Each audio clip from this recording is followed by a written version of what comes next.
Lemon in the middle portion, Sky Shot and Big Lagoon. Sky Shot regains the lead and finally close finish.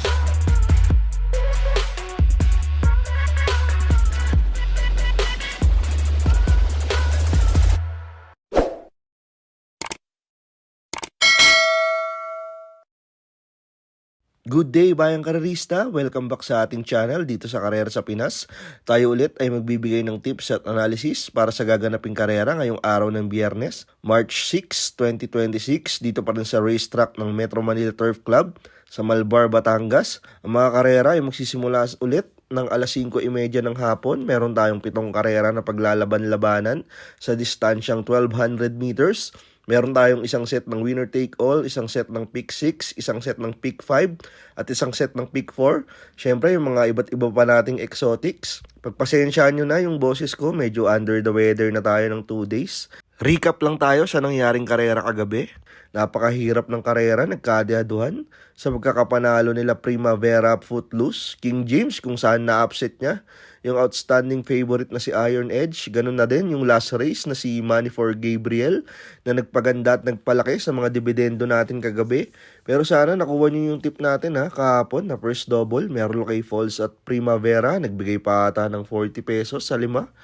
Yung karera ngayong Friday, tingin ko mas madali. May mga karerang may angat sa laban at lutang sila sa grupo. Pero di pa din natin masasabi. Sabi nga nila, pag ukol, bubukol. So wag na nating patagalin pa. Simulan na natin bayang karerista. Race number 1, start ng ating winner take all, races 1 to 7, isang Pilracom rating based handicapping system class 5, 17 to 41 split. Meron tayong 8 kalahok. Ang first choice ko dito, yung numero 5 si Bocaue River Town, gagawin ni Ace Aguila. Ito last February 22 dito sa Metro Turf, nagtalaya ng 1 minute 31.2 sa 1400 meters kung saan pumang-anim siya. Sa karera nila Uncle Vines at Majestic Star, may best time yan sa 1200 meters na ginawa niya last December 17 na 1 minute 14 seconds. Ito tingin ko parang bumaba sa grupo, humina yung kalaban niya dito kumpara sa mga nilabanan niya noong nakaraan. Palagay ko siya na magdala ng marcha dito. May mga matutulin din pero tingin ko walang makakasabay sa area niya dito. Maiksi yung distansya, tingin ko pabor sa kanya, pwedeng tumapos to dito. Kaya yan ang first choice ko. Ang panigundo ko naman dito yung numero 4 si Arcturus, gagawin ni Pati Dilema. Ito last February 18 dito sa Metro Turf, nagtalaya ng 1 minute 15.8 seconds sa 1200 meters kung saan pumangpito siya sa karera nila Durian at Luke Skywalker. Pero may best time din yan na ginawa niya last November 19 sa 1200 meters na 1 minute 14. Ito inconsistent pa manakbo May takbong natitimbang, may takbong hindi nagpapakita pero dito tingin ko malaki ang panalo niya. Lalo na pag may bumulabog dun sa numero 5, malamang isa siya sa pwedeng makinabang. Alam naman natin, deremate tong kabayan na to Baka ngayon maganda na ang pakita kaya second choice ko yan, numero 4. Good luck bayang karerista. Race number 2 na tayo, start ng ating pick 6, races 2 to 7, isa ulit Pilracom rating based handicapping system class 5, 17 to 41 split. Meron tayo ulit 8 kalahok. Ang first choice ko dito, yung numero 2 na si Figure It Out, gagabayan ni John L. Santiago. Ito last February 21 dito sa Metro Turf, nagtalaya ng 1 minute 29.8 seconds sa 1400 meters kung saan pumang-apat siya sa karera nila My Boy Lollipop at Security Insight. May best time yan sa 1200 meters na ginawa niya last September 10 ng 1 minute 14.2 seconds. Ito tingin ko siya nang pwedeng mauna dito Noong nakaraan di siya nakaporma kay My Boy Lollipop. Ng mga nakaraang takbo nito, laging inaabot sa 1400 meters. Ngayon, baka matapat na sa kanya. Mexi Carrera, pag nauna to, mairit lang ng maayos ni John L. Santiago. Tingin ko, malaki panalo nito.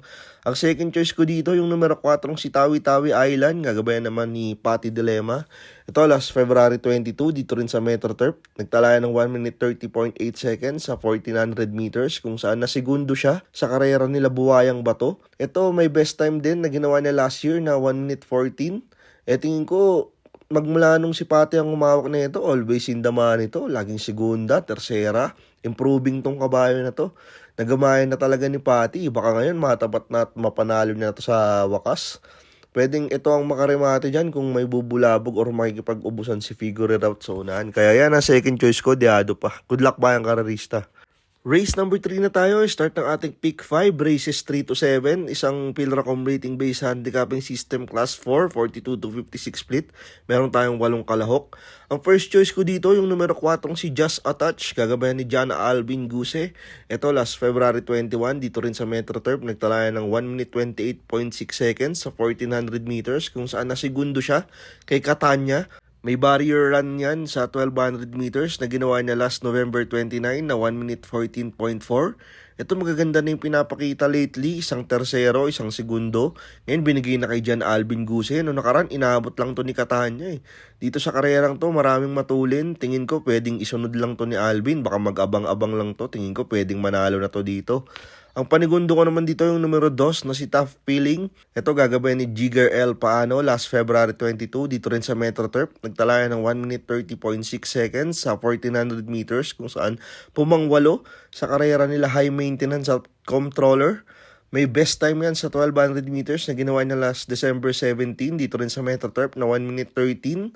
Ito naman tingin ko kung mapapasabak sa unahan yung 4, malamang isang manggagaling sa likuran ng mananalo at ito ang nakikita kong pwedeng makasilat. Gamay ni Jigger Paano to eh. Mahusay din to manilat ng mga Yamado kaya yan ang tingin kong tatalo. Good luck bayang karerista. Race number 4 na tayo. Start ng ating pick 4, races 4 to 7. Isang Pilracom rating based handicapping system class 4, 42 to 56 split. Meron tayong 7 kalahok. Dito single ko na yung numero 3 na si Kings Gap. Kagabayan ni Mark Alvarez. Ito last February 1 sa PJC. Nagtalaya ng 1 minute 43.6 seconds sa 1650 meters. Kung saan pumang-apat siya sa karera nila Midnight Balat Open Billing.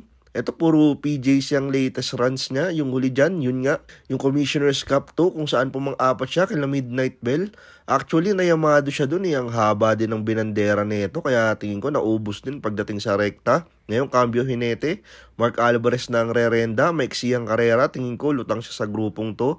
Bago rin ma-acquire ni Sir Cesar Daniel Castro to, dito rin nagka-campaign yan nung 3-year-old siya. Kaya tingin ko di yan maninibago dito sa Metro Turf.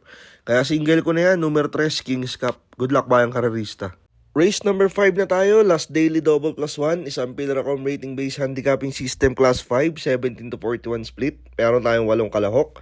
Ang first choice ko dito, yung numero 7 si Naughty Angel, gagabayan ni Claro sa Ulog Pare. Ito last February 6, dito rin sa Metro Turf, nagtalaya ng 1 minute 17 seconds sa 1200 meters kung saan pumanglima siya sa karera niya Golden 8 at Cat Bite. May best time yan dito sa 1200 meters na ginawa niya last January 9 na 1 minute 15.6 kung saan nasigundo siya kay Baling Rikit. Ito kulang lang sa Buenas eh. Tingin ko naghahanap lang ng grupong pananalunan to ngayon. Tingin ko baka ito na yun. Pwedeng isunod lang to ni Claro yung 1, 2, 3 at 4. Tingin ko yan ang mga nasa unahan. Kung magbabakbakan yan, baka tanglawan lang ni Claro to. Tingin ko malaki na panalo na dito. Ang second choice ko dito yung numero 5 si Great Angie. Gagawin naman ni Ryan Base. Ito last February 7 dito rin sa Metro Turf. Nagtalaya ng 1 minute 33.6 seconds sa 1400 meters kung saan pumang-anim siya sa karera nila Electrify at Tanging Ikaw. May best time siya sa 1200 meters na ginawa niya last November 19 na 1 minute 15.6. Ito tingin ko sa likuran manggagaling to. Kung maghahagaran yung mga nasa unahan, tingin ko ito ang pwedeng makinabang. Mababa na din sa laban to eh. Gamay din ni Ryan Basse to. Problema ko lang dito, minsan pangit sumalida to eh. Naiiwan, tapos ngayon nasa gitna pa yung numero, baka maipit, masama ang ialis. Pero tingin ko kung maipwesto agad to, malaki din ang panalo. Kaya yan ang second choice ko. Good luck bayang karerista. Race number 6, last daily double for the day, isang Pilracom rating based handicapping system class 4, 42 to 56 split.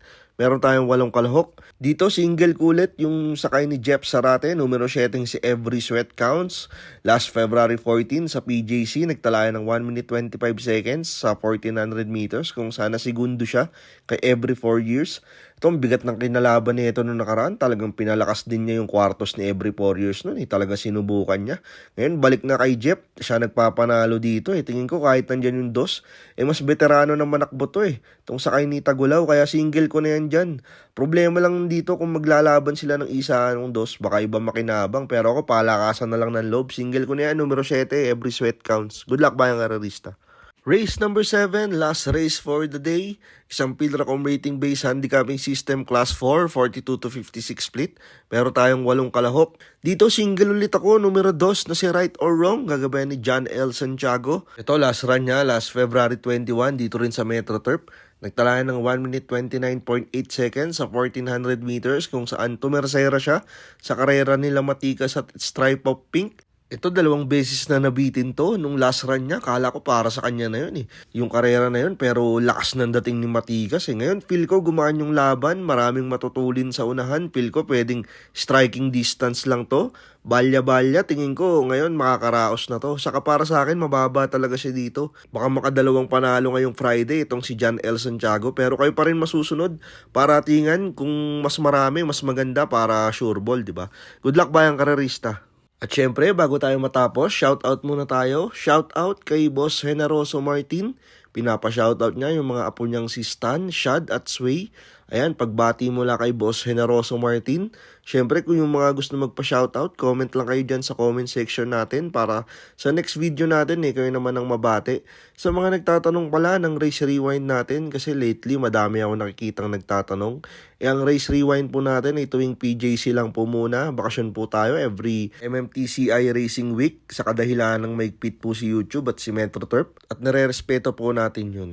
And that's it, mga kararista. Yan muli ang ating mga tips at analysis ngayong araw ng Biyernes, March 6, 2026. Dito pa rin sa karera ng Metro Manila Turf Club sa Malbar, Batangas. Laging paalala, ito ay sariling aral at kursunada lamang. Pagdating sa tayaan, kayo pa din ang masusunod.